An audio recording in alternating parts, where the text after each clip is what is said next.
Vous savez que nous avons passé une élection apaisée, dans le calme. Mais il ne faudrait pas que d'autres polémiques soient créées. Et c'est dans ce cadre, mesdames et messieurs de la presse, que je vous dis que l'élection présidentielle de dimanche 11 avril dernier s'est déroulée sur l'ensemble du territoire national dans des conditions globalement satisfaisantes. Cela, tous les observateurs le soulignent et tout le peuple béninois en est conscient et content. Par ailleurs, la participation des populations au scrutin a été un point d'attention. À cet effet, s'il a été observé qu'elle a été relativement basse à Cotonou, le constat est que dans les départements en général, elle a été bien meilleure. Les gens sont beaucoup plus sortis dans les départements qu'à Cotonou. Le constat est clair. Cela, c'est que l'on est en mesure de dire, en toute objectivité, sans aller jusqu'à avancer des chiffres qui sont du ressort de la Sénat. Parce que depuis que la Sénat a commencé ses opérations, il a été bel et bien dit qu'après le 11 avril, que ça doit être entre le 12 ou le 15 avril que nous aurons les résultats. En effet, vous savez que j'ai une longue expérience d'observation des élections, pas seulement au Bénin, mieux ailleurs dans l'Afrique.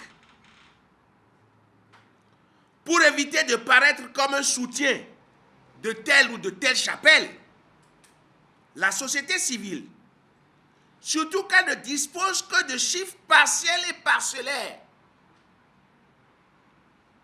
doit éviter d'avancer des chiffres que chacun ont au fait de considérer comme définitifs. C'est la Sénat qui proclame les résultats provisoires. Donc, nous devons savoir raison garder en donnant des chiffres par rapport au taux de participation.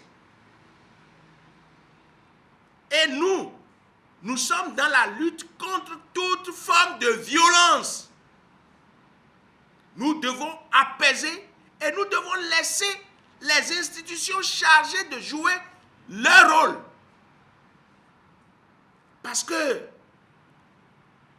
les réseaux sociaux se sont accaparés de certains taux qu'on a déjà commencé par distiller dans le public. Ce n'est pas bien. C'est pourquoi dans le contexte actuel, je nous invite tous à attendre les chiffres officiels de la Sénat avant de tirer toute conclusion. C'est la Sénat qui proclame les résultats provisoires après que la Cour constitutionnelle ait fait sa vérification. C'est pour cela d'ailleurs que la Cour constitutionnelle aussi a déployé des observateurs. Alors, par le passé, nous avons déjà prouvé, la Sénat nous a déjà prouvé par le passé sa qualité de bien jouer son rôle. Lors des législatives en 2019 et lors des communales en 2020, alors nous pouvons et nous devons faire confiance à la Sénat pour qu'elle puisse restituer au peuple, le moment venu, la date convenue par elle, les résultats et les chiffres.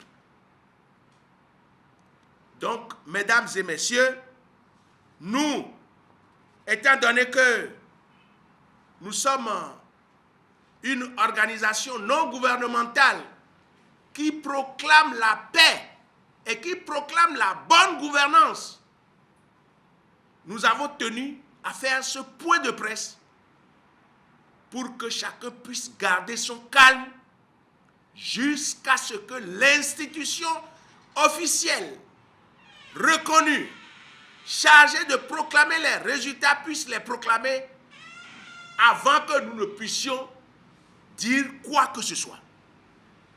Voilà ce pourquoi je vous ai invité à cette rencontre pour que vous puissiez nous aider à aider le pays à continuer à évoluer dans le calme et dans la paix. Il ne faut pas créer des polémiques pour rien. Nous avons franchi déjà l'étape la plus difficile. Et ça, je profite de vos caméras et de votre micro pour remercier tout le peuple béninois, remercier la Sénat, remercier tous les observateurs. Sachons raison garder.